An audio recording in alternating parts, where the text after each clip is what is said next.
Manager w'omugenzi Paulo Kafeero avuddeyo n'atunyonnyola nti omugenzi Paulo Kafeero yafiira mu mikono gya Papa Hamisa Kisemakula wabula sijja bisirikirwa ye nga wabadde atunyonnyola ogenda kubifuna maaso awo. Rema Namakula ne muwala we Aliya awama nabo beetagisa nga mbeerabiddeko mu maaso awo, ate ye muwala wa bisirikirwa avuddeyo n'atabukirawo, bonna bamusindikira message nga bamugamba nti y'omu ku baagala okutunda ebintu by'omugenzi Paulo Kafeero weebiri maaso. Muganda wa Lipazo naye atabuse bubi nnyo. Omugamba mutya mwasibye mutya bantu bange, kansubire nti muli bulungi ba mikwano ng'enkola yaffe. Mbasaba video no mujimpe like era nsaba gwe wenna atanaba ku subscribinga wano ku Suvia News Extra nti mukwano subscribinga era onyigene mu notification bell olemesibwanga byonna byemba nteekayo wano ku Suvia News Extra. Nenyo okusabirako mu mwenna abalwadde abakosefu nti sabisa kya Mukama ate kibatuukeko ba mikwano. Suvia Airport Pick Up and Transport Service banange tutambuliza ddala ate abantu. Sheikh Ashrafu Dembe musomi wa dduwa akola ku nsonga z'amakwegala kufuna butuuze bweru business nga tezitambula bulungi mukubireko agenda kulombera edduwa. Munange aye manager w'omugenzi Paulo Kafeero yazze amaze kuko yazze kwogera mazima, yazze kutangaza olwabino ebibadde bitambuzibwa ku social media. Munange avuddeyo n'atubuulira nti omugenzi Paulo Kafeero yafiira mu mikono gya Papa Hamisa Kisemakula. Then olwafa ate kwe kukubira bana abadde bagamba mbu yafiira mu mikono gyabwe omukyala bisirikirwa. Tokomye ku ekyo n'atubuulira nti baali balina show eyo wala ye n'omugenzi Paulo Kafeero. Munange bagenda okuwulira essimu ng'evuga tiririri ani nga yali bisirikirwa nga babuulira nti osaala birungi afudde naye nga naye yafiira mu maka g'omugenzi Paulo Kafeero. Wamma engeri gye gali nti amazima tegeekweka tujja genda nga tubitegeera mpola mpola. Munnange ensiikulisi yo nkuvuze butereevu paka ate wa muganda wa Lunabe Lipazo ogenda ogula emmotoka oleme kufa nga tuguze emmotoka. Kyokka nekyewuunyisa ono omuvubuka mulamu bulungi naye nga ku kabiya yekwata vayi naye emikono omubiri gukola bulungi naye ate ali mu kusaba Lipazo obuyambi. Naye Lipazo naye akyasirikidde mu kasonda agamba munnange ndeka naawe tonsumbuwa nange nina ebizibu ebyange ebimmala ndowooza naye bwakirowooza sooka omulabe ate tweyongere. Mukuru wange Lipazo na gy'oli obubaka oba message gye nali kufundeko bessimu sikyagifuna kuba engeri ennamba wagijjako tekyaliko we nandibadde nga kufunira naye mbadde nsaba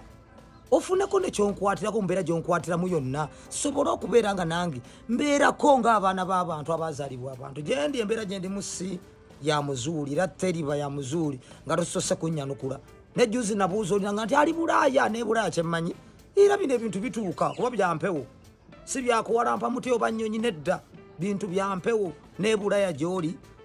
batulaba era osobola okundaba nonnyanukula kyensaba kimu kunnyanukula nga ggwe eddoboozi lyenninda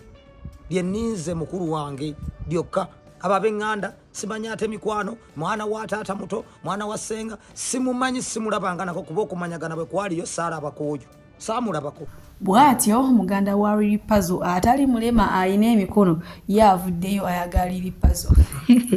ate amuyambe naye maama Lipazo yenna yasirikidde mu kamooli oyinza okulowooza nti taliiyo ate nga tumumanyi naye musajja mwogezi nnyo. Munange bwe nkuzaako naye abasajja abatalabirira baana kano kammwe katukalaba ate nako tusobola okweyongerayo wamma n'agaaleero.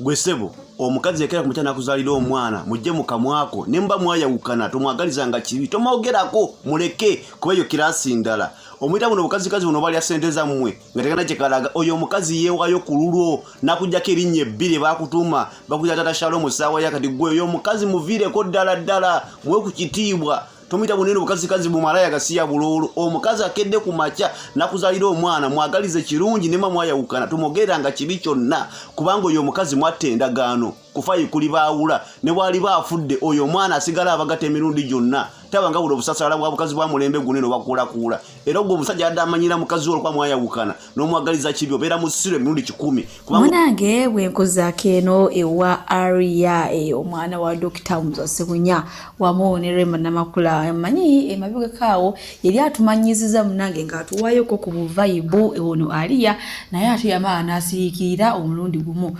Munange tubadde tuliawo nga ate tatusuulira yakalala kanono kabadde kakulya mmere ng'abuuka ddeena ddeeri maama we Rema Namakula abadde alinako ebibuuzo byamubuuzaamuko katulabe.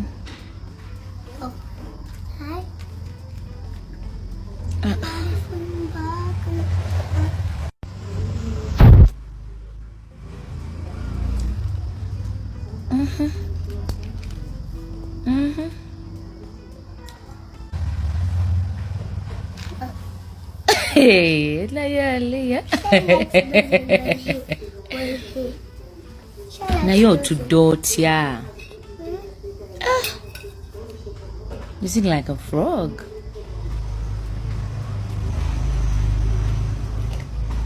Mama. Aliya bwatyo munnange bwalabise munnange nno mwana awulira ddala maama we Rema Namakula amugambe nti irayo otuula by'otuula ng'ekikere anti okugulu kumu kubadde kuli Saudi okulala nga kuli Dubai munnange n'amaana yeewumbawumba neyeetereza bulungi nnyo Suvi Airport Pickup and Transport Service bakasitoma baffe abalungi nyongera okubajjukiza nti emiwendo gyo twagisaliddeko ddala nga woolabaawo ate nsiiba nti bagamba nti bookinga Suvi Airport Pickup and Transport Service mukwano nze siseererako ddala oyagala kugenda mu kyalo oyagala kukima mu kyalo oyagala genda ku pate oyagala genda ku birthday oyagala kulya ku zizo kiki oyagala okulya oyagala kunona ku kisaawe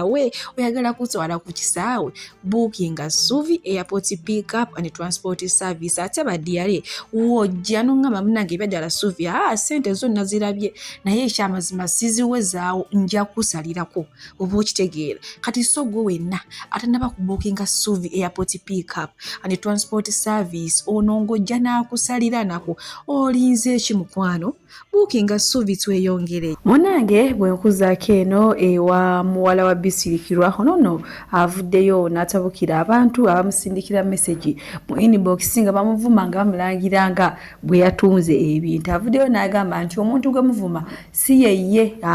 ono muntu mulala ate nayagala okutunda ebintu bisirikirwa naye muntu mulala bingi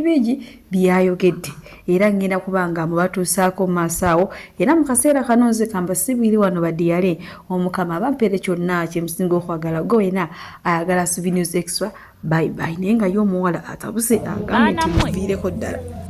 abali mu kujja mu inbox yange nga mungamba nti natunda ebintu by'abaana naye mmwe lwaki mugwirana n'abantu be mutamanyi temumanyi oli azze mu inbox ya TikTok muli mukunvuma mbunatunda ebintu by'abaana simanya nesiba kubaana nina kyembaagalako mbusimanya nesiba kubaana nina kyembaagalako mbusimanya njagala kubba bintu bya musajja mbusimanya njagala kubba bintu bya kafeero naye mmwe mulina ekikyamu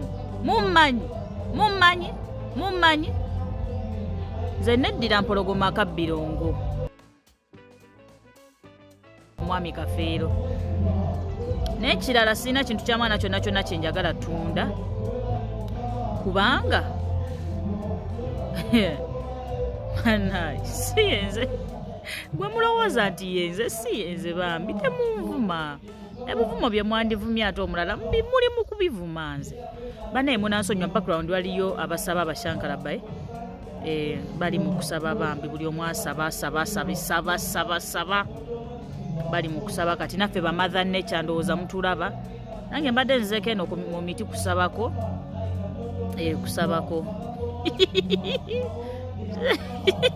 ba mother nature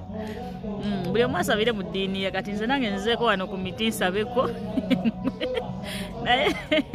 naye abala bali mu background tebanganyiza kwogera na mutonzi kati nkirese neŋŋamba nenzijukira nti waliwo eyanvumye mbundi mu kutunda bintu by'abaana bannaye DNA yafulumye aye tewali kigenda kukyuka mu DNA okujjako mpozi nga bazzeemu ne bagikola kati gwoba nga toli mumativu na DNA bangi nnyo bangi ddala tebali bamativu na DNA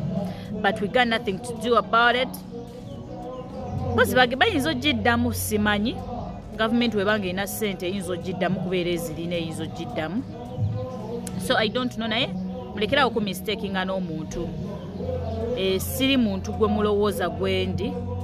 yes mukategedde naye mulekerawo okunvuma ebivumo bye mwandivumye ye ate mubivuma nze wikizoke bambi naye bamutikuddeko ko ku byandimuvumiddwa naye si yenze sina kintu kya mwana gwonna kyenjagala okutunda.